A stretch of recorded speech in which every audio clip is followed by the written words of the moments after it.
Dizer amém? Amém. Não só diga amém, mas venha para o Arraiá. Sábado, venha participar e traga alguém, né? Às vezes essa pessoa não vem ao culto, mas quem sabe depois desse Arraiá, ela fala, gostei daqui, próximo domingo eu vou aí no culto e o Senhor pode ministrar o coração dela, ela vai ter a oportunidade de ouvir o Evangelho e ser atraído pelo Senhor Jesus. Você pode dizer amém? Glória a Deus. Quero compartilhar com os irmãos uma mensagem cujo tema é cheios da graça superabundante.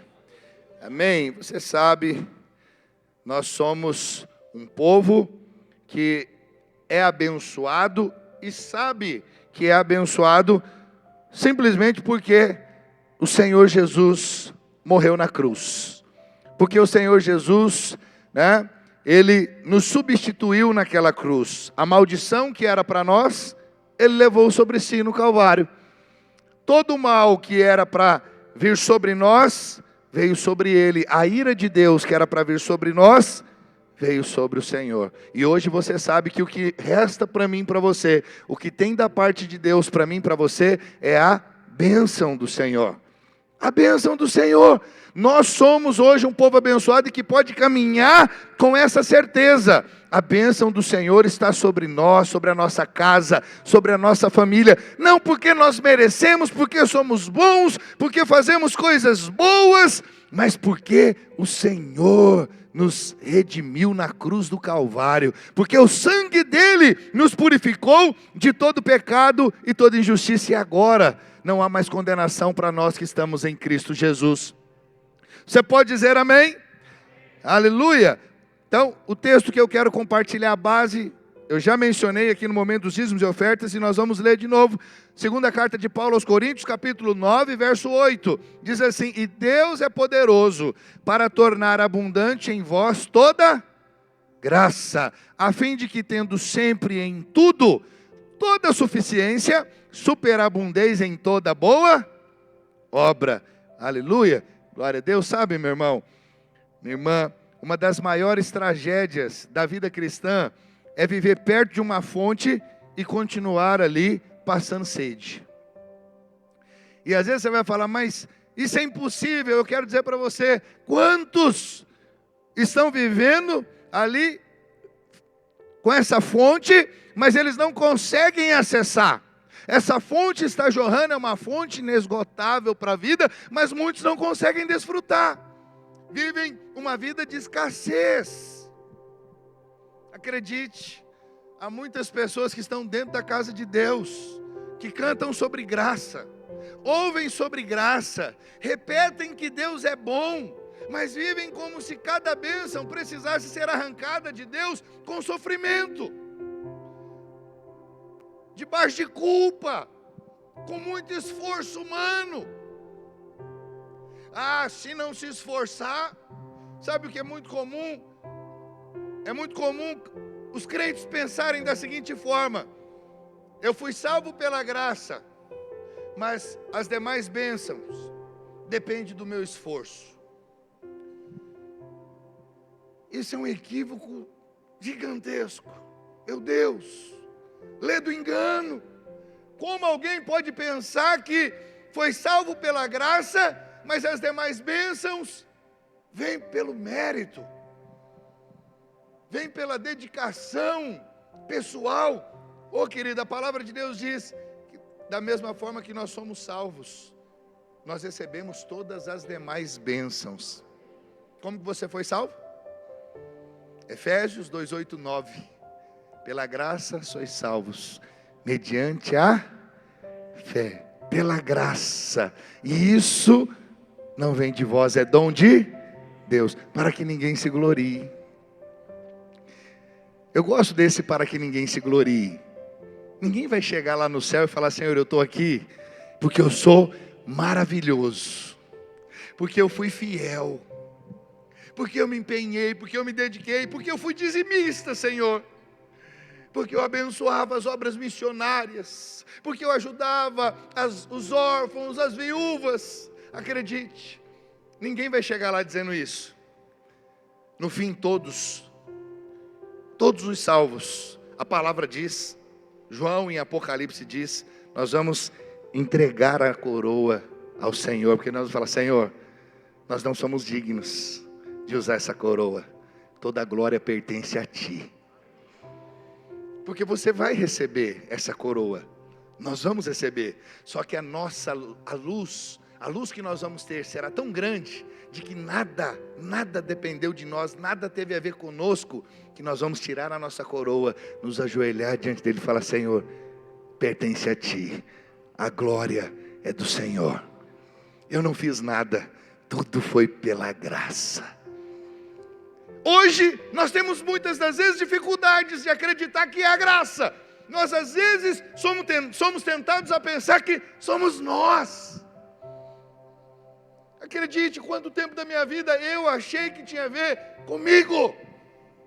Desde a minha adolescência eu me converti e eu tive uma conversão muito impactante.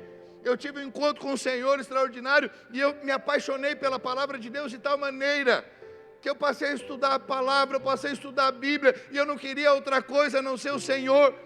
Eu passava 8, 9 horas lendo a Bíblia, só interrompia ali para ir ao banheiro, mas eu fiquei fascinado pelas Escrituras, e aquilo me levou a ter um entendimento no primeiro momento. Depois eu comecei a avançar, a prosperar, e eu comecei a pensar, é porque eu sou muito devoto a Deus, porque eu oro, porque eu leio a Bíblia, porque eu jejuo, porque eu sou crente do fogo, porque eu falo em línguas, porque isso e aquilo outro. Eu pensava isso, mas com o tempo eu fui amadurecendo, e eu fui percebendo, não tem nada a ver comigo, não tem nada a ver com a minha devoção, não tem nada a ver com a minha piedade, mas tudo sempre teve a ver com Cristo, sempre foi por causa do que Ele fez. Ele venceu na cruz, por isso eu sou vencedor. Ele venceu o diabo, a morte, por isso eu venci o diabo e a morte, porque eu estou nele. Ele realizou tudo o que era necessário para que hoje eu possa viver debaixo da bênção, para que eu possa viver uma vida vitoriosa. A obra já está consumada. Eu faço parte de uma obra que já está consumada. Está tudo pronto. Eu só preciso, cultivar isso. Mas Ele já fez tudo. E hoje, tudo que é realizado por meio das nossas vidas, acontece pelo poder dEle. Esse encontro teve cura? Teve. Quem curou? Foi você? Servo. Fui eu? Foi o Senhor. Eu não tenho poder de curar? Você também não? Teve gente que se converteu, o obreiro Breno, teve ou não teve? Um montão, entregou a vida para Jesus. Quem convenceu? Eu. Os irmãos que ministraram, convenceram? Nós não temos esse poder. Só o Espírito Santo tem poder para convencer o homem do pecado, da justiça e do juízo. Eu não posso convencer, eu vou te dizer, eu não consigo convencer nem a mim, de certas coisas. Eu não consigo, fazer com que eu mesmo não erre, não vacile. Eu não tenho esse poder. Quem dirá impedir alguém, ou fazer com que alguém não tropece? Eu não posso, mas o Espírito Santo pode, que passou a habitar em nós por causa do quê? Do sacrifício de Jesus, porque Ele morreu, mas Ele não ficou na morte, a morte não o deteve, porque nele não havia pecado, Ele venceu a morte. Ele tomou a chave do inferno, pegou a chave do inferno, tomou do diabo. Ao terceiro dia Ele ressuscitou, foi assunto aos céus, e Ele está à destra de Deus Pai. Mas Ele não só fez isso, Ele enviou o Espírito Santo para habitar em todos aqueles que creram nele. E agora esse Espírito Santo, que é Deus, nos conduz pelos caminhos retos e aplainados, nos guia, nos direciona, nos mostra a verdade. Quantos estão me acompanhando, diga amém. Querido, o Evangelho começa com uma notícia absolutamente surpreendente. Deus não apenas enviou uma mensagem, Deus enviou o Verbo. O apóstolo João declara, e o Verbo se fez carne e habitou entre nós, cheio de graça e de verdade. João 1,14. Preste atenção, Jesus não veio apenas falar de graça, Ele era a graça andando entre os homens. Por isso, os rejeitados se aproximavam dele. Ô meu irmão, acredite, eu falo e repito, a única mensagem que atrai os perdidos verdadeiramente é a mensagem da graça. Sabe por quê? Essas pessoas aqui que eu vou mencionar, a lei não consegue absorver, a lei não atrai, pelo contrário, a lei expele. A lei faz com que essas pessoas queiram distância. Legalistas olham para essas pessoas e as condenam.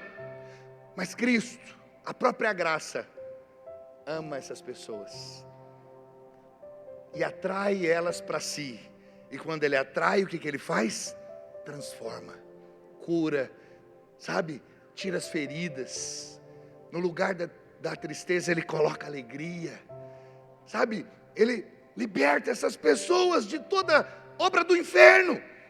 Então os rejeitados por isso se aproximavam de Jesus, prostitutas, publicanos, pecadores, enfermos, impuros, marginalizados, todos encontravam nele favor, acolhimento, perdão, cura e restauração. Preste atenção, quando você agir dessa mesma forma e alguém te acusar, você está fazendo isso, está ajudando fulano de tal, que é esse, não, que é isso, que crente que é você? Você fala, opa, eu estou recebendo o mesmo tipo de acusação que Jesus recebeu, eu estou sofrendo a mesma coisa. Quando o Senhor entrou na casa do publicano, Ele foi criticado. Quando Ele foi jantar, Ele foi criticado.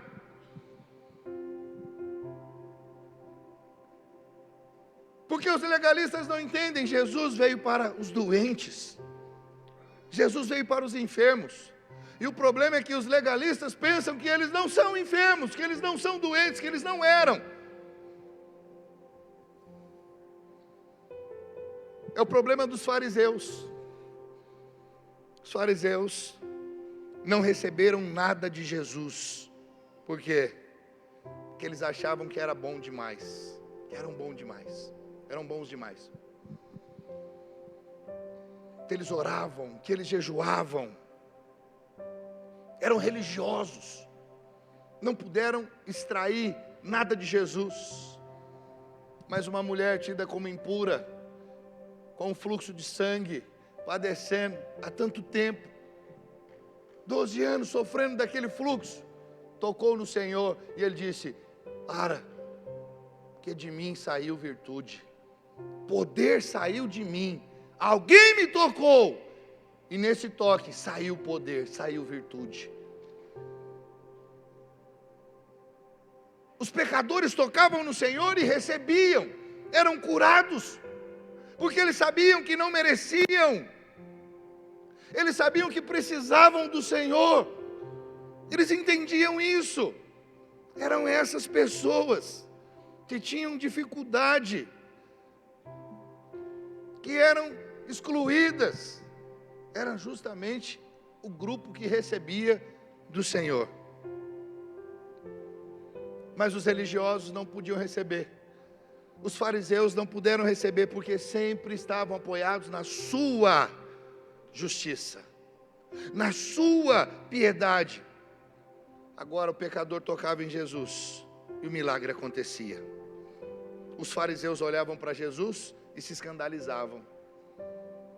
Quem é esse? Blasfemo. Olha aí o que ele está dizendo, que ele é filho de Deus. E perseguiam ao Senhor, criticavam ao Senhor. Preste atenção, isso nos ensina algo profundo. A graça não flui para quem acha que merece. A graça é favor imerecido para quem sabe que precisa. Sabe, querido, você não merece, eu não mereço, mas eu sei que eu preciso, e eu clamo, e eu peço, e por isso a graça vem sobre mim, a graça vem sobre você. O apóstolo Paulo, ele está escrevendo aqui aos Coríntios, e ele está dizendo o quê? Deus é poderoso para fazer toda a graça abundar. Ou seja, fala de uma graça abundante, suficiente, transbordante, capaz de alcançar todas as áreas da minha e da sua vida. A questão, então, não é se há graça suficiente em Deus. Preste atenção, a questão é por que tantos filhos vivem como servos assustados, mendigando aquilo que o Pai já disponibilizou em Jesus. Por que isso? É para esse ponto que nós precisamos voltar a nossa atenção e olhar nas Escrituras, e olhar na palavra, e permitir que o Espírito Santo ajuste a nossa fé, a nossa visão de Deus e a nossa resposta diante da provisão do Pai. Sabe por quê, meu irmão? Porque a graça não é escassa. A graça, ela é o quê? Abundante. Por isso eu quero dizer para você, em primeiro lugar, para ser cheio da graça superabundante, é preciso crer no que Deus já está fazendo. Sabe, algumas pessoas ensinam que quando você tiver fé suficiente, então essa fé vai produzir o que você deseja. Eu quero dizer para você, isso não está correto. Não é isso que a palavra de Deus ensina.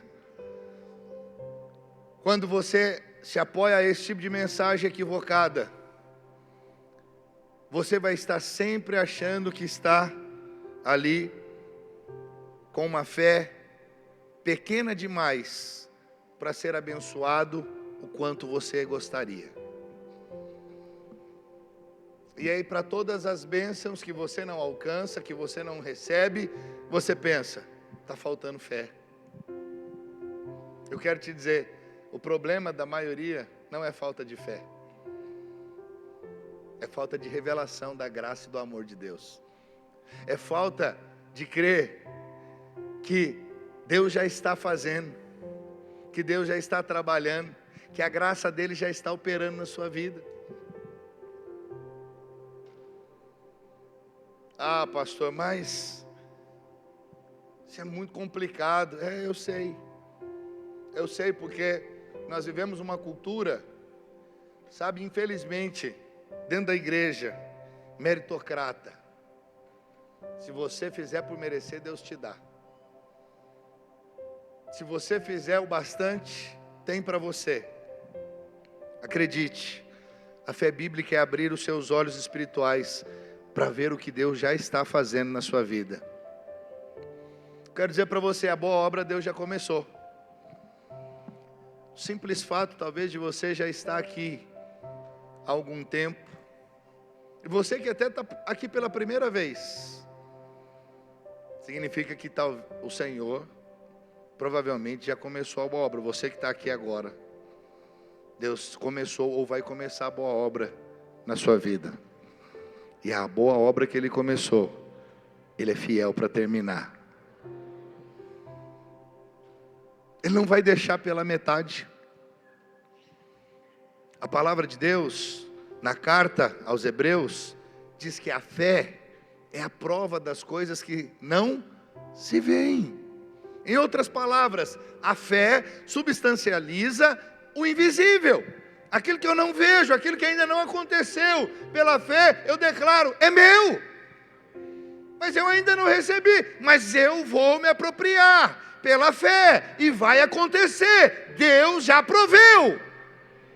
Preste atenção, Deus não vai prover. Quando você diz Deus vai prover, você se esqueceu que no passado Deus já realizou. Deus não vai realizar, já fez.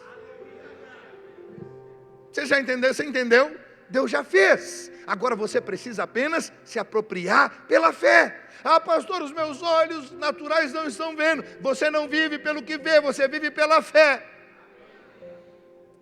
Você vai perseverar. Não estou vendo, mas eu estou crendo. Deus já conquistou. Não sou eu quem vou conquistar. Eu só preciso ter mãos estendidas para receber daquele que já conquistou, daquele que já fez. Então, veja, a fé traz para a experiência aquilo que já é realidade no mundo espiritual. Hebreus 11:1, a fé é o firme fundamento das coisas que se esperam e a prova das coisas que se não veem. Acredite, você precisa entender isso. Os caminhos de Deus são caminhos de fé. A fé bíblica não é uma força mental para fazer Deus criar algo do nada, conforme a nossa vontade. Não, querido, não funciona assim. Fé é ter os olhos espirituais abertos para enxergar aquilo que Deus já realizou em Cristo Jesus e aquilo que o Espírito Santo já está operando em você. Quantos estavam no encontro com Deus que estão aqui hoje? Muitos são encontristas. Você é encontrista que foi e teve essa experiência com Jesus, o Espírito Santo já começou a fazer. Não fique pensando você que agora voltou do encontro, vai chegar lá, o talão de energia está pago. Sua casa está reformada. Sabe, você vai chegar no trabalho e agora o chefe falou, você está promovido, você não sabia? Não. É um processo. É um processo, Deus está trabalhando.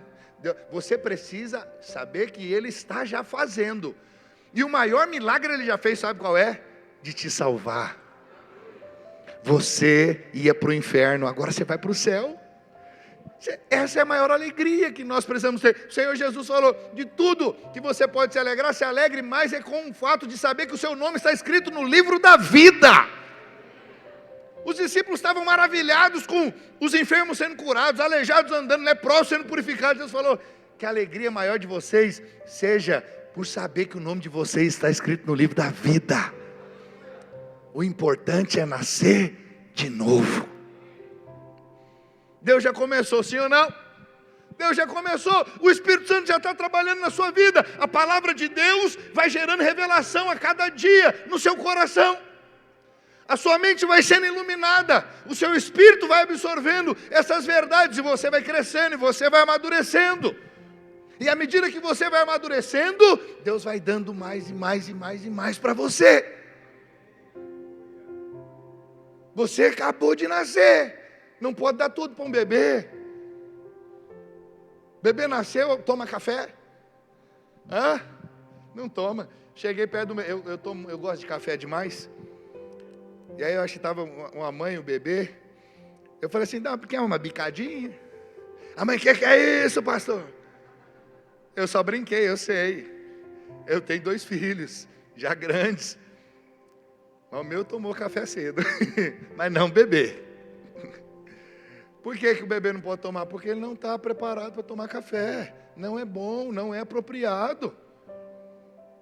Não pode estar tomando isso aqui, vai acelerar o coraçãozinho do bichinho. Isso aqui não vai aguentar, isso aqui não é bom para ele não. Refrigerante, veja, eu estou mostrando isso para você entender que a vida espiritual não é diferente.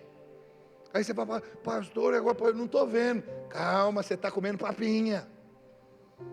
Eu sei que você quer tomar um refrigerante, mas você não pode ainda. Você quer comer uma coisa mais consistente, não pode, é papinha. Mas daqui a pouquinho você vai crescendo, e aí você começa a comer coisas diferentes, você começa a desfrutar. Veja, porque você está crescendo, está amadurecendo. Deus começa a te dar coisas que você não podia acessar, você não estava preparado. Camarada se converte, ainda não tem, eu já vi isso, não tem maturidade. E o sonho dele era ter um carro. Ele acabou de converter, estava feliz da vida com Jesus, andando a pé. Aí agora ele tem um carro. Nunca mais veio no culto. Desviou por causa do carro. E Deus fala, tá vendo? Bebê. O irmão sonhava com a chácara. Novinho na fé, Deus deu a chácara para ele. Agora ele não tem tempo para Deus, porque ele tem que ficar cuidando da chácara. Tomando banho no rio, pescando. Deus sabe o que faz. Tem a hora certa para todas as coisas. Você precisa crescer, precisa amadurecer, tem que ter revelação da palavra, para que o seu foco, o seu coração, não seja tirado dele. Quando você chega no nível de maturidade, Deus fala assim, agora eu posso dar para você o que você quiser, o que você pedir, porque você tem maturidade para continuar na minha presença, para não me perder de vista, para continuar cumprindo o propósito. Porque depois que você amadurece, com dinheiro ou sem dinheiro, você serve ao Senhor. Com casa ou de aluguel, ou morando de favor, você serve ao Senhor. A pé, de bicicleta, de moto ou de carro, pegando Uber, você serve ao Senhor. Por quê? Amadureceu. Mas o novinho na fé, às vezes ele não entende as coisas. Precisa se alimentar mais do Senhor. Precisa crescer em Deus. Você pode dizer amém? Quantos irmãos às vezes perguntam: pastor, se essa graça está abundando, por que eu não estou vendo toda essa suficiência? Vou te dizer, o problema é que nós somos naturalmente conscientes da carne. Nós somos, muito mais conscientes dos sintomas, das crises, das contas, das notícias ruins, das limitações, do que o Senhor está operando já na minha vida. Esse é o problema. Nós temos muito mais consciência daquilo que nós não deveríamos. É como o crente, ainda que não teve revelação da graça, ele tem muito mais consciência do pecado do que do poder do sangue. E ele vive o tempo inteiro debaixo de condenação. Eu vou dizer, a vida cristã debaixo de condenação é a pior miséria que existe. Eu já fui lavado, eu já fui redimido, eu já fui perdoado, mas estou o tempo inteiro debaixo de condenação. Significa o quê? Apesar de ter sido perdoado, lavado e remido pelo sangue do Cordeiro, eu estou agindo como alguém que não foi lavado, como alguém que não foi perdoado, porque eu estou debaixo de condenação. Você está entendendo? Isso é terrível.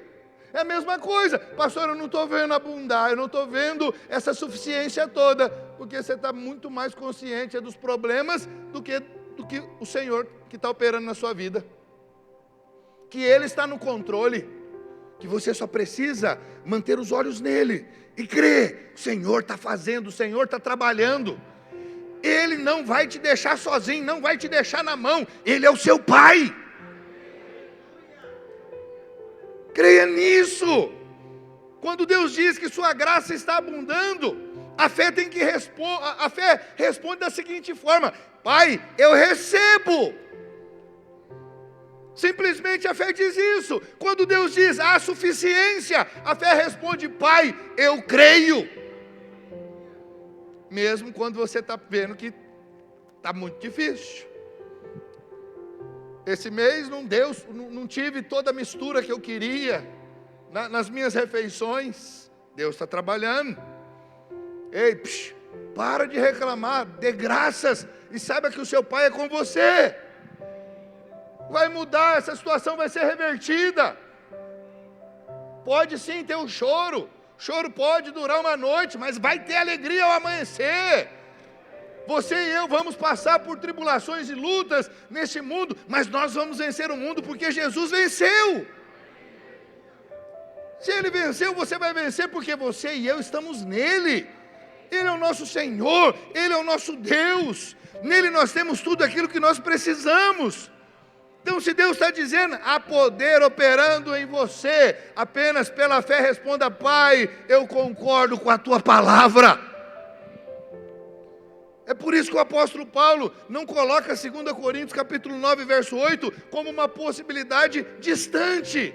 A ideia do texto aqui não é um dia, talvez, Deus fará a graça abundar. Preste atenção, a revelação é presente.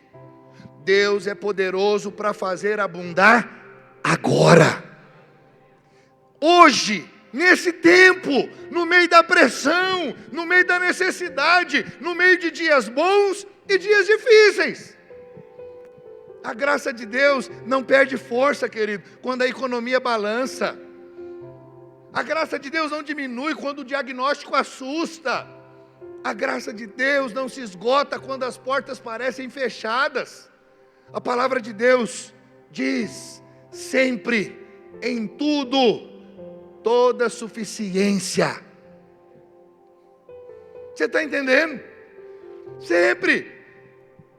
Como eu disse, não é ausência, não significa ausência de lutas, significa presença de graça no meio das lutas. Quem aqui já viveu uma vida fora da presença de Deus? Eu creio que não são todos que nasceram em berço cristão. Eu não nasci em berço evangélico. Eu tenho certeza que muitos aqui viveram uma vida, o outro lado da moeda, sem Jesus. Lembra quando você passava por lutas? qual que era normalmente o seu ponto de apoio, ou os pontos de apoio? Din-din, dinheiro, pessoas, seu trabalho. E aí quando din-din faltava, as pessoas faltavam, o que acontecia? Você se desesperava.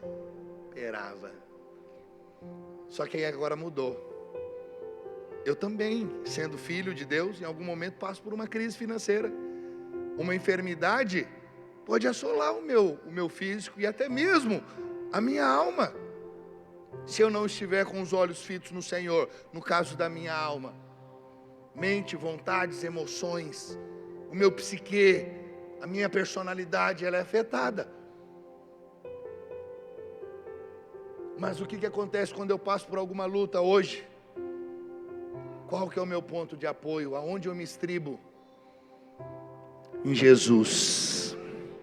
E aí eu não me desespero, porque Ele diz: não temas, crê somente, eu sou contigo, estarei com você até a consumação dos séculos. Eu sou o seu escudo, eu sou a sua fortaleza, socorro bem presente no dia da angústia, da tribulação. Eu sou o seu Deus, te tomo pela sua mão direita, eu te sustento, eu te fortaleço, eu te levanto.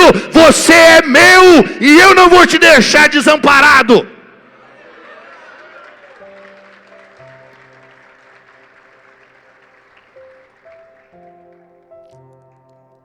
E aí o que acontece? Eu me reanimo no Senhor. Mas antes eu não tinha isso, hoje eu tenho.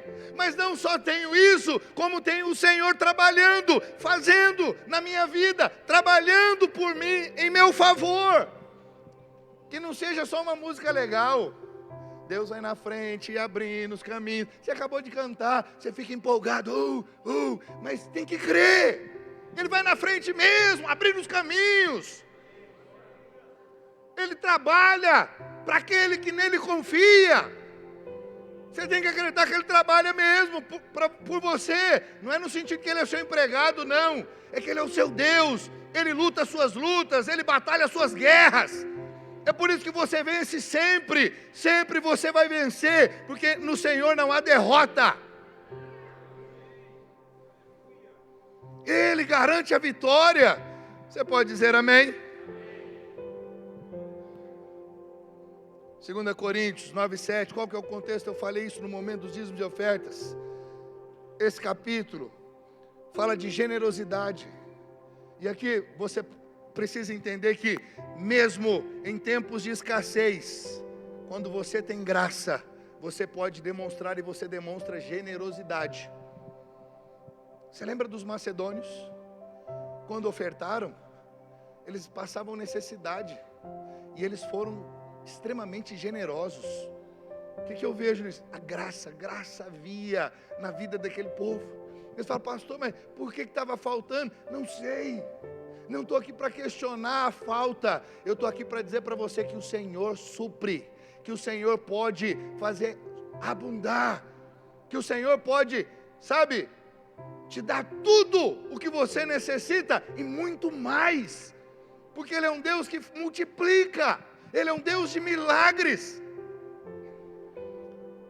Então o contexto é isso, fala de generosidade. Verso 7, olha lá, um verso antes: cada um contribua segundo tiver proposto no coração, não com tristeza ou por necessidade, porque Deus ama quem dá com alegria. Logo depois, Paulo afirma que Deus faz toda a graça abundar. Preste atenção, isso nos mostra que a graça superabundante não nos torna egoístas, mas generosos. Quando eu vejo crente egoísta, eu não estou falando de dinheiro simplesmente. O que eu vejo? Não entendeu a graça, porque a graça nos torna generosos. Você é sempre generoso, aonde você está, e não só com os da sua família, da sua fé, com aquele que precisa. Você sempre tem uma mão ali para estender, sempre tem a mão amiga para estender aquele que está precisando. Acredite, meu irmão, Deus não nos enche apenas para termos mais. Deus não nos enche para superabundarmos em toda. Deus não nos enche para superabundarmos em tudo aquilo que diz respeito a nós. mas nos enche para superabundarmos em toda boa obra. É para que eu seja uma bênção. É para que eu abençoe. A graça que nós recebemos, ela se transforma em provisão, em serviço, em oferta, em compaixão, em missão, em generosidade. Quando o Espírito Santo nos enche, Ele vai sempre nos tirar do medo e nos levar para o campo da fé. Você vai viver sempre em paz, porque quando você está confiado no Senhor, não há espaço para o medo. Quando eu estou confiado no Senhor, eu sei que Ele me ama, eu sei que o verdadeiro amor lança fora todo medo. Eu estou apoiado no amor dEle por mim, não no meu amor por Ele, não na minha devoção a Ele. Eu não estou confiado no quanto eu consigo segurar em Deus. Eu estou confiado no quanto Ele me segura. Que eu sei que se Ele me segura, ninguém pode me arrebatar da mão dEle. E não sou eu quem diga, é o Senhor, é a palavra. Se você é dEle, ninguém pode te arrebatar das mãos dEle. Nele você está seguro, nele você está protegido.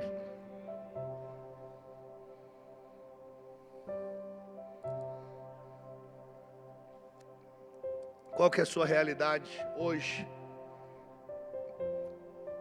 É uma realidade pequena, no natural? Não olhe para a dificuldade, não olhe para o fato de ser pequeno, mas tenha fé, e saiba, isso ainda não é o fim, porque é uma graça maior operando, o Senhor está operando. Por isso é muito importante você ter cuidado com a confissão que você faz. Aquilo que você declara com a sua boca é muito sério. Então, se a graça abundando, como o apóstolo Paulo está dizendo aqui, não alimente uma linguagem de derrota. Tem irmãos que você vai conversar com ele tem uma fala derrotista, uma fala tão triste. Como é que você está, irmão? Levando. Um dia de cada vez, né, pastor? Aquela mesma vidinha de sempre. Luta, pá, luta é grande. É grande. Ele exalta sempre o problema. Ao invés de exaltar a Deus, ele exalta o problema. Sempre o holofote está sobre o problema. É o que eu te falei. Nós somos propensos a ter muito mais consciência do problema do que daquilo que o Senhor já fez na cruz, que é a solução. Então comece a mudar. Pare de dizer não tem jeito. Diga a graça. Pare de dizer acabou. Diga Deus ainda é poderoso para mudar a história, reverter essa situação.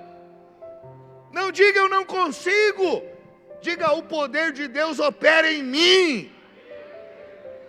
Ah, pastor, você está dizendo que nós temos que negar a realidade? Não, querido, a fé não nega a realidade. O que a fé reconhece é uma realidade superior.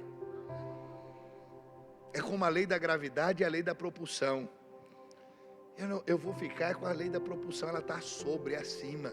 A lei da gravidade diz, se eu pular daqui, eu vou cair ali. Mas a lei da propulsão, eu vou sair voando, flutuando. É isso que você precisa entender. É isso que você precisa entender. Em Deus você vence. Você vence. Em Deus você vai sempre desfrutar de tudo aquilo que Ele tem preparado para a sua vida, uma vida abundante e abençoada. A doença é real, não estou negando, mas a graça é maior. Quem já viveu milagre, sabe disso. Quem já esteve diante da morte, perto de morrer, mas um milagre aconteceu e voltou à vida, sabe do que eu estou dizendo. Eu quero dizer, você não precisa passar pela experiência de quase morte para crer no milagre de Deus. Creia, creia. Mesmo que você não tenha visto, eu não preciso ver. Deus falou, é isso e acabou. Ele é poderoso, Ele é Deus. Eu sei, a necessidade é real, mas a provisão do Pai é maior. A pressão é real, mas o poder que opera em mim é maior. A fraqueza é real, mas a suficiência de Cristo é maior. Oh, meu irmão, a pergunta não é apenas o que eu estou vendo. O que eu estou vendo? Não é essa a pergunta.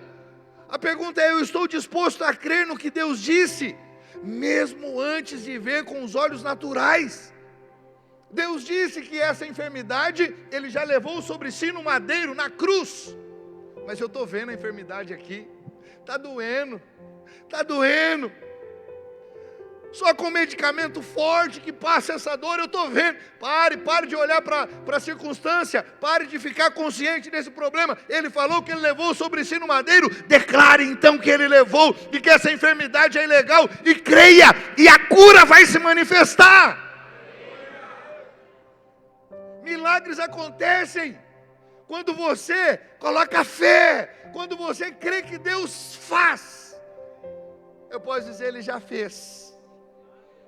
Agora você precisa só trazer para a realidade.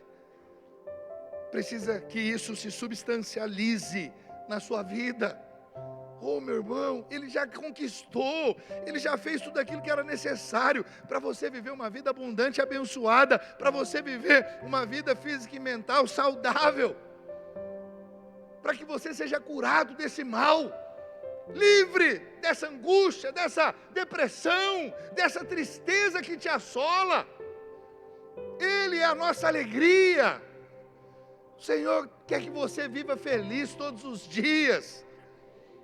Ele já fez tudo que era necessário, Ele não vai fazer, Ele já fez.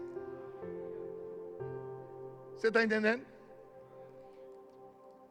Então essa é a primeira coisa que você precisa saber. Se eu quero ser cheio da graça superabundante, eu preciso reconhecer o que Deus está já fazendo, o que o Senhor já está fazendo. Mas em segundo lugar, eu preciso também conhecer o coração do Pai. Se eu quero experimentar essa graça superabundante, eu quero te dizer, esse é o maior problema. Eu acredito que dos 3 pontos que eu quero compartilhar, esse segundo ponto é o que mais pega o povo de Deus. Você sabia? Os crentes, eu e você, a maior parte do nosso sofrimento se dá porque nós não conhecemos o coração do Pai. Nós temos uma imagem errada, equivocada do Pai. E eu quero te dizer, uma crença errada sobre Deus pode nos impedir de desfrutar daquilo que já nos pertence como filhos. Já está lá, é seu, é para você desfrutar. Quem estava no encontro com Deus viu aquela doméstica que trabalhou por anos por uma milionária. A milionária morreu e deixou um testamento, e parte daquela herança pertencia àquela doméstica, mas porque ela era analfabeta, porque ela não sabia ler, ela passou parte da vida dela, quase toda a vida dela, sendo milionária, mas vivendo na escassez, porque era ignorante. Está cheio de irmãos, filhos de Deus, que estão vivendo uma vida de escassez, de aridez, na área financeira, no casamento, na vida conjugal, no relacionamento com os filhos, com as pessoas, uma vida, sabe, mais ou menos, simplesmente porque não conhecem o coração do Pai, porque tem uma visão errada a respeito de Deus. Quantos lembram da parábola do filho pródigo? Quantos conhecem? Você lembra o mais novo, o que ele fez?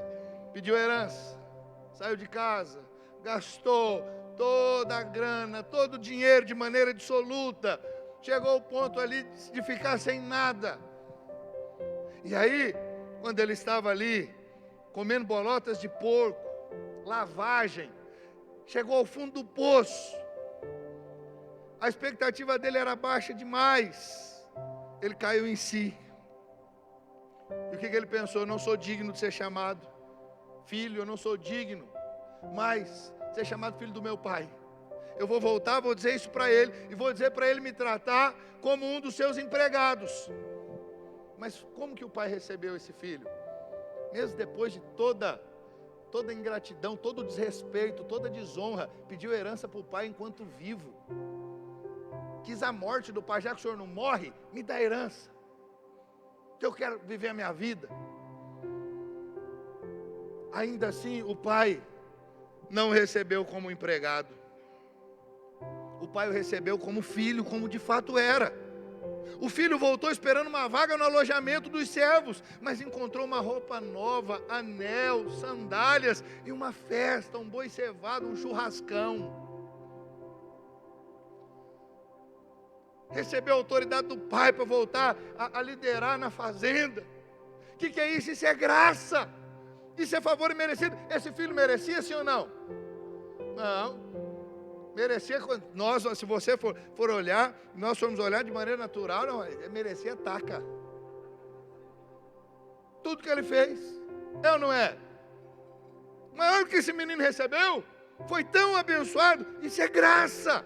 Mas preste atenção, a parábola não fala apenas do filho que foi para longe. A parábola fala do filho que ficou em casa. Eu sei que nós a maioria das pessoas dá foco no filho pródigo. E esquece do mais importante, que aqui deveria ser a parábola do pai pródigo. Que aqui o destaque é o pai, não é o filho. Mas se esquecem que tem um filho que ficou em casa, que parecia ser um menino bom, que parecia que estava junto com o pai, que conhecia o coração do pai, mas ele também não conhecia o coração do pai. E isso foi revelado na festa do filho pródigo, no churrasco. A festa ali acontecia e o irmão mais velho ficou irado e não quis participar da festa. Falou, não vou participar.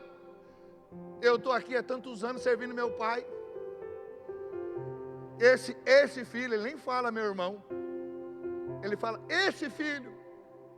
Olha o que ele fez. Pegou a herança, saiu, gastou com prostituta, gastou com farra, com bagunça. E aí volta, olha o que meu pai faz. Mata o melhor boi para ele. Quando na verdade eu que mereço. Está vendo a justiça própria? Você acha que sempre o outro não é merecedor, mas você merece. Por quê? Porque você fez, porque você obedeceu. Isso é um problema tão grande na vida de tantos crentes. São filhos, estão na casa, mas não conseguem se alegrar quando o irmãozinho é abençoado. Aí ele fala, mas esse irmãozinho acabou de chegar, já sentou na janela. O irmãozinho acabou de chegar, já foi batizado com o Espírito Santo, já viu? Eu me lembro, eu fiquei 5 anos, esperei 5 anos para ser batizado com o Espírito Santo. Oh, angústia eu sofria. E o Senhor me batiza, eu queria ser batizado, eu queria falar em línguas, e eu queria o poder do Espírito. E aí eu ouvia ainda o meu pastor falando, líder que não é batizado com poder, líder que não é batizado com o Espírito Santo não tem poder. Eu falava, eu sou um miserável, eu não tenho poder, eu preciso de poder. E aquilo me angustiava. Aí chegou um amigo meu da escola, sem vergonha de marca maior. Pegava as menininhas na escola, tudo. Bicho, porcaria. Falava palavrão assim, sabe? Parecia uma fossa a boca dele. Foi na frente. No momento de oração. Sabe o que aconteceu? O Espírito Santo batizou ele. Eita glória, mas eu não falei isso. Senhor, eu sirvo ao Senhor há 5 anos. Não falo palavrão mais. Não fico mais com as menininhas na escola. Sou dedicado. O Senhor conhece ele mais do que eu. Eu, que não estou com ele o tempo inteiro, já vi cada barbaridade. O Senhor conhece ele na intimidade. E ele é batizado e eu fico de fora? Está errado esse negócio. Desse jeito, eu fiquei revoltado. Zanguei com Deus. Eu não tinha revelação da graça. Eu não tinha. E eu fiquei cheio de justiça própria. Aquilo me incomodou, aquilo acabou comigo. Porque eu era apoiado em quem? No que eu fazia. Sou comportado, obediente, leio a Bíblia, oro, jejuo. Ajudo a bater laje no prédio da igreja. Carrego carrinho de areia para fazer massa, concreto. Sou um servo do Senhor. Meu pastor sabe que pode contar comigo. Mas o safado foi abençoado? E eu não? Não aceito. Ei, é o irmão do filho pródigo. Só que eu não sabia. Eu não tinha revelação da graça de Deus. Eu era adolescente, novinho na fé. Então quando o pai foi falar com ele aqui do lado de fora da casa, ele não estava na festa. Olha o que o pai disse, Lucas 15, 29. Ô Jesus, há tantos anos que te sirvo, sem jamais transgredir uma ordem tua. Isso é o filho falando. E nunca me deste um cabrito sequer para alegrar-me com os meus amigos. Nem vou seguir, você já sabe. Ele fala, mas esse teu filho aí vem e o senhor mata o boi cevado? Mata o melhor. Olha a mentalidade desse menino. Ele mediu o relacionamento dele com o pai pelo desempenho. Ô meu irmão, se você é essa pessoa, eu fui essa pessoa. Eu fui esse irmão do filho pródigo por muitos anos na igreja. Cheio de justiça própria. Eu achava que o quanto eu me dedicava ao Senhor me recomendava as bênçãos dele. Mas eu entendi, não é assim. Não funciona assim. A graça de Deus não é derramada sobre pessoas com essa mentalidade. A graça de Deus vem para quem precisa, mas sabe que não merece. Aquele menino que eu me revoltei, precisava. E ele sabia que ele era cachorro vira-lata sem vergonha. Eu também era cachorro vira-lata sem vergonha, mas cheio de justiça própria. Porque você pensa que cachorro vira-lata é só o que fica ali fazendo essas coisas erradas. Não, nós na nossa essência não temos nada de bom. Na nossa carne não habita bem algum, assim diz o apóstolo Paulo. Nós precisamos do Senhor. Nós precisamos dele sempre. Por mais comportado que você seja, se não for a graça de Deus, você não pode receber. Pare de achar que você merece, para de achar que você é bom bastante, para de achar que você ora o suficiente. Porque no fim das contas, nós não fazemos nada o bastante para receber de Deus. Ninguém pode, ninguém consegue. Acredite, a régua de Deus é alta demais. A régua de Deus é alta demais. Se Deus nos abençoasse com base na régua dele, ninguém seria abençoado. Oh, você precisa aprender isso o mais rápido possível. E não é aprender simplesmente de ouvir, é ter revelação no seu espírito. Chegar à conclusão, falar, faz sentido, é isso mesmo. Toda a Bíblia está falando isso. De Gênesis a Apocalipse, acredite. Para de querer comprar as bênçãos de Deus. Pare de querer comprar o céu. Falei isso para os irmãos, enquanto o céu não está à venda. As bênçãos de Deus não estão à venda. E ainda que se tivesse, você é pobre demais para pagar. Mas não está à venda. Deus é rico demais para precisar vender. Não está à venda. De Deus você só recebe de graça, pela graça.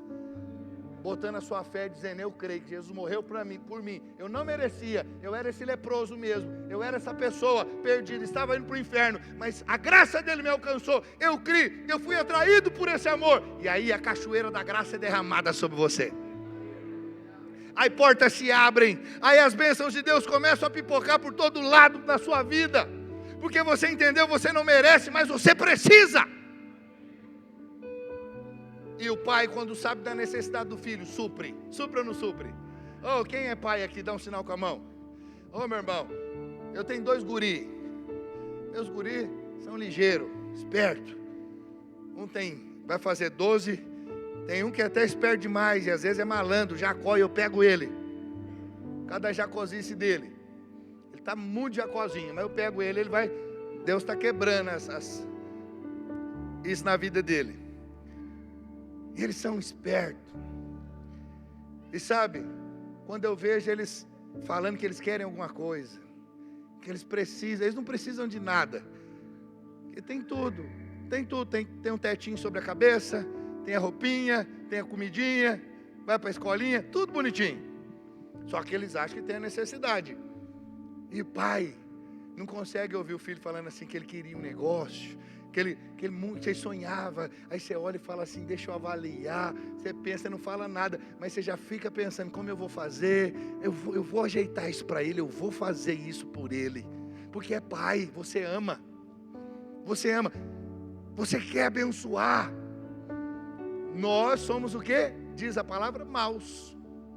E nós sabemos dar boas dádivas para os nossos filhos. Aí Deus diz, agora você imagina, eu sou bom, o que eu não vou fazer pelos meus filhos? Se você pedir pão, o que Deus vai te dar? Pão. Ele não vai te dar pedra. Se você pedir peixe, o que Ele vai te dar? Peixe. Ele não vai te dar escorpião. Você pediu peixe, Ele é seu pai, Ele vai te dar peixe.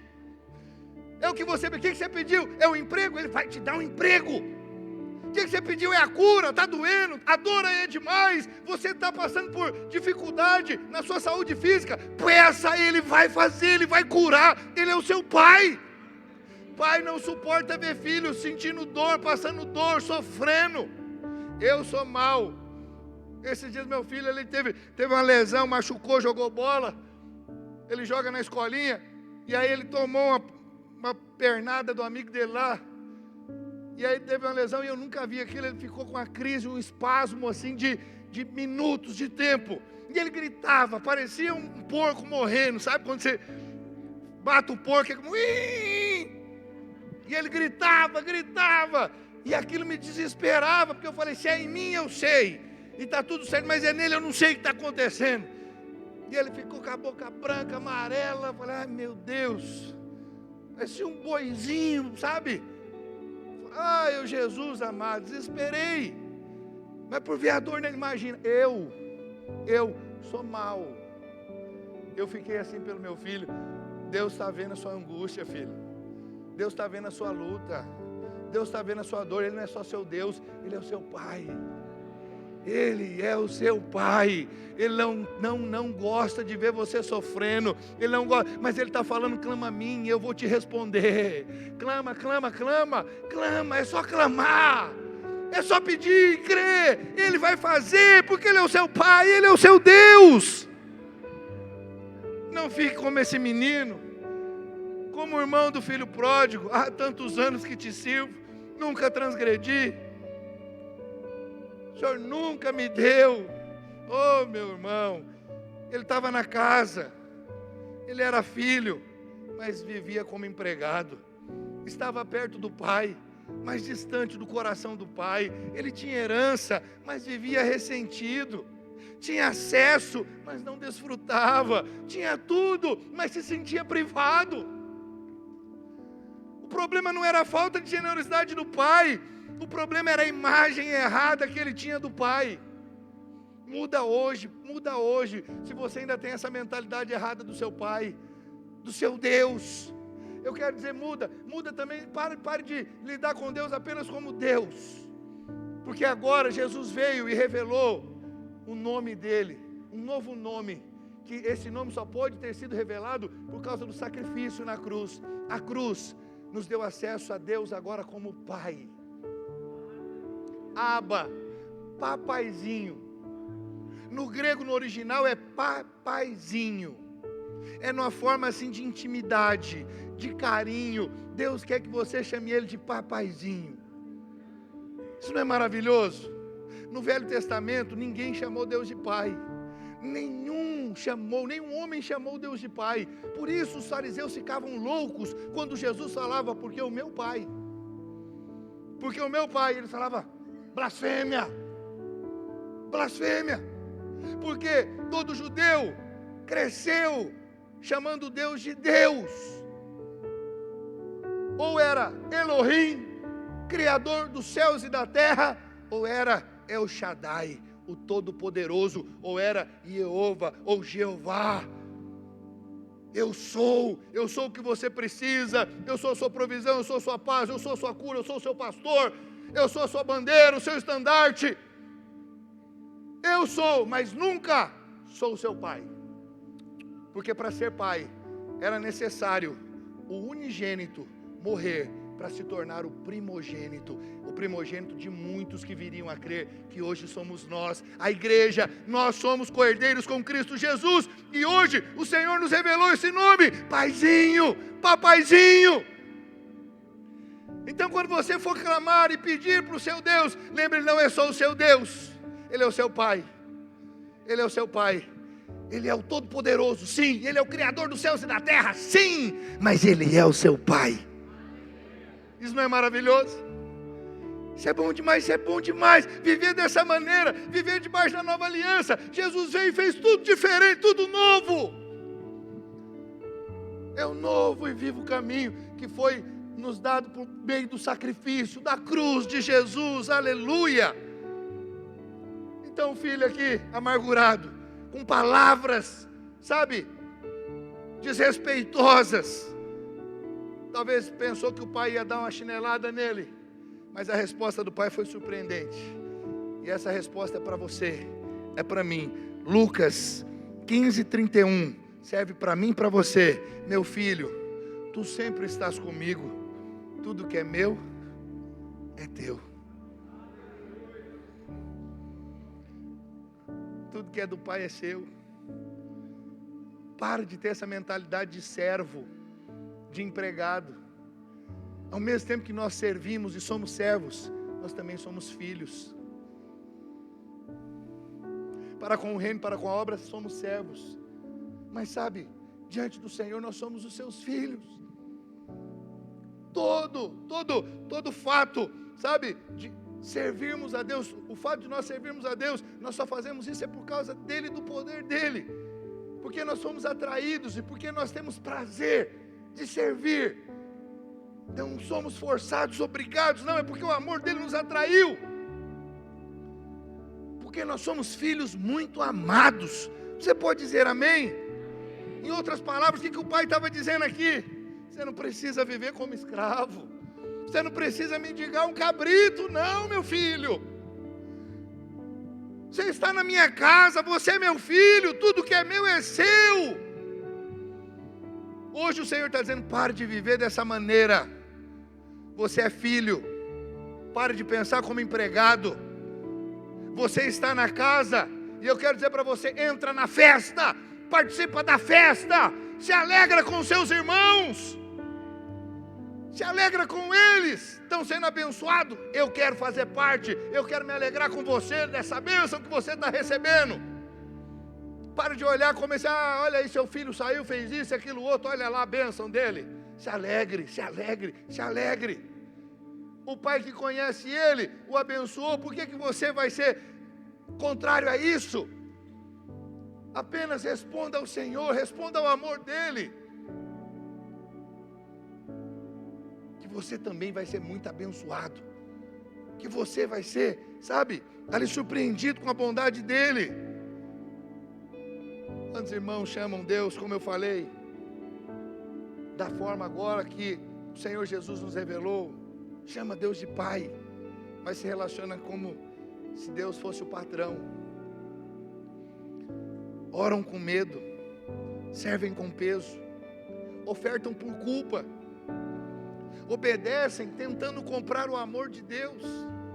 E quando Deus abençoa alguém que ele julga merecer menos, fica ressentido. Como eu disse, isso é justiça própria. Oh, meu irmão, a justiça própria se incomoda com a graça. Ela não celebra quando o pródigo volta. Ela reclama da festa. Ela acha injusto Deus ser tão bom com quem falhou tanto. Mas eu quero te dizer, quem entendeu a graça sabe que ninguém está na casa porque merece. Eu não estou na casa porque eu mereço. Todos somos recebidos pelo mesmo favor imerecido. Sabe o irmão mais velho? Ele disse aqui que nunca tinha transgredido. Você acha que ele estava certo?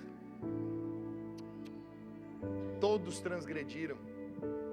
Não teve um filho que não transgrediu. Mas essa é a mentalidade do legalista, que acha que está ali porque ele fez. Ele não reconhece que ele transgrediu. Ele não reconhece que ele nunca conseguiu cumprir a lei. Ele pensa assim, como eu disse para você, eu pensei assim por anos. A palavra de Deus diz que todos pecaram e destituídos estão da glória de Deus. Todos. Eu gosto de fazer isso sempre. Todos são. É o que, irmãos? Todos. Tem exceção?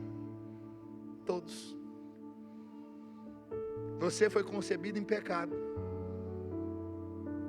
Meus filhos foram concebidos em pecado.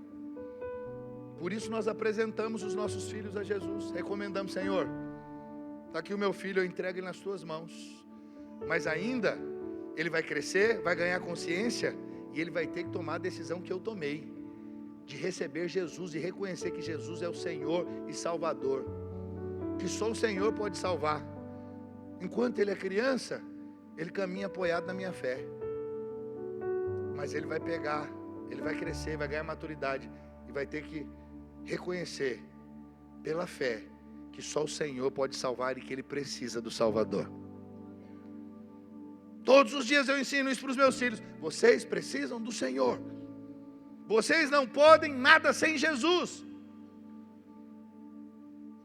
Sabe, meu irmão, eu sei que muitos sabem disso, mas quantos ainda tentam sustentar uma imagem religiosa de merecimento?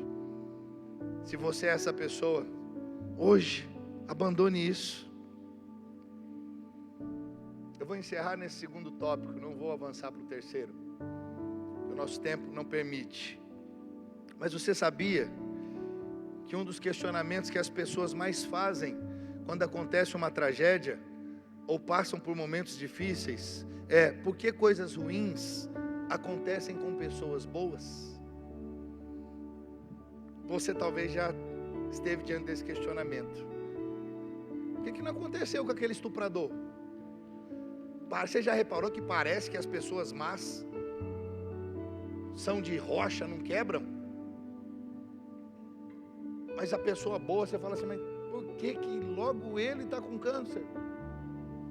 Ele é tão legal,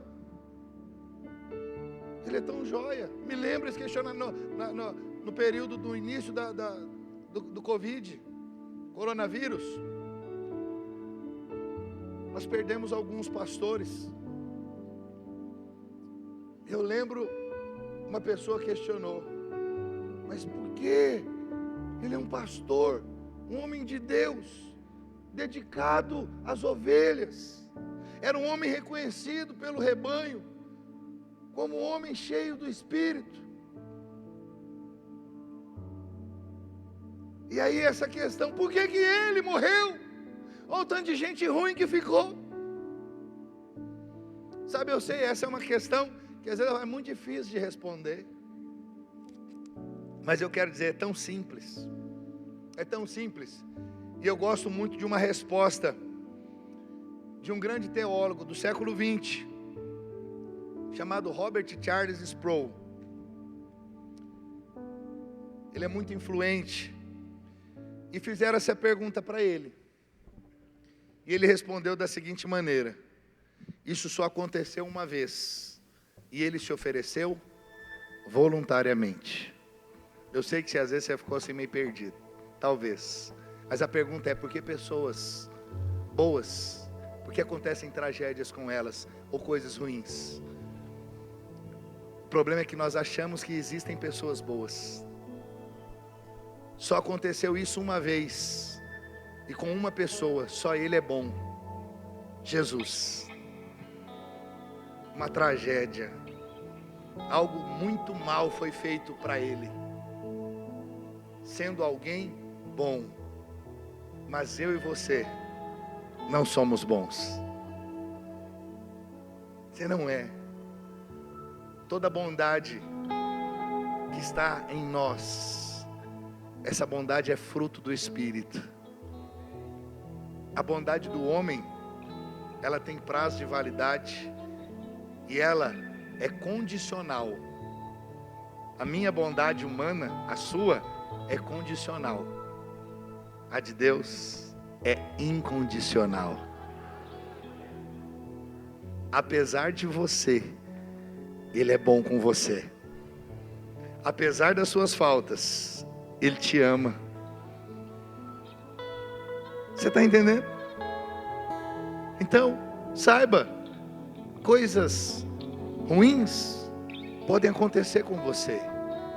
Podem acontecer com qualquer um, seja crente ou descrente. Fique em paz quanto a isso. Não fique, sabe, não gaste as suas energias pensando nisso, porque uma hora você vai questionar Deus. Eu não preciso questionar e não quero questionar Deus, sabe por quê? Porque eu sei que Ele é bom e Ele tem o melhor para mim. Todas as vezes que eu viajo, pego estrada, penso, as estradas são perigosas, já passei por cada apuro, já acordei na frente de caminhão, que eu cochilei no volante. Quantos livramentos Deus me deu. Mas se um dia eu topar com a carreta e morrer, não pense assim, o pastor João era tão legal, é nada. Ninguém é legal o suficiente. Ninguém é bom o bastante. Tudo que há de bom em nós é resultado do que o Senhor Jesus fez lá na cruz. Hoje, os frutos do Espírito estão em mim, estão em você. Se não for esses frutos, nós não seríamos diferente das pessoas desse mundo e não agiríamos diferente. Só agimos diferente e parecemos ser melhor por causa do Espírito que habita em nós, que nos dá domínio próprio, temperança, mansidão. Quantas vezes você falou, se fosse em outro tempo? Esses dias um bêbado bateu no carro e eu fiquei com vontade de dar uma chacoalhada nele. Confesso, quis dar uma pisa nele. E ele ainda acertou bem no lado do meu filho, do mais novo. E aquilo me deixou ainda mais indignado. Mas eu desci do carro, queria pegar no colarinho dele, mas eu só falei: não pode dirigir quando bebe. Ele estava tão bêbado, que ele não sabia nem onde ele estava. Eu falei, se fosse em outro tempo, eu teria quebrado aquele bêbado na pancada. Sabe por que eu não quebrei? Vontade eu tive, domínio próprio. Não é meu, é do Espírito. Eu não sou bonzinho assim não. Eu sei que eu não sou. Se não for a graça de Deus, se não for o Espírito do Senhor, oh meu irmão, você ia ver que perdição que ia ser a sua vida. Quantas lambanças você ia fazer. É o Senhor que nos guarda. É a graça dele. Quando você reconhece isso cedo, quando isso está presente na sua vida cedo, mais você avança, mais você cresce e mais você prospera, porque você atribui toda a glória ao Senhor. Não a nós, mas ao teu nome da glória, porque dele e por ele, para ele são todas as coisas. Amém? Fique de pé onde você está. Eu tinha muito mais para falar, mas não vou. Vou respeitar o horário.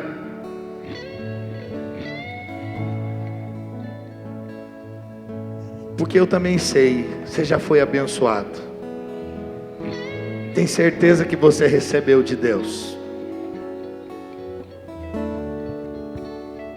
Eu quero que nós cantemos aquela canção Gratidão. Quero dizer para você, coloque essa canção na sua playlist. Essa canção, desde o dia que eu ouvi, eu falei, essa canção é ungida, tem vida de Deus. A letra dela é bíblica, é de Deus, é maravilhosa. Toque ela no seu carro, toque ela no seu escritório, toque ela, mas não só toque, seja de fato grato ao Senhor. Vamos cantar essa canção? Sem o medley, só ela. Completa.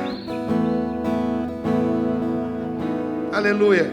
Nada novo achei pra dizer então, como expressar minha gratidão. Posso até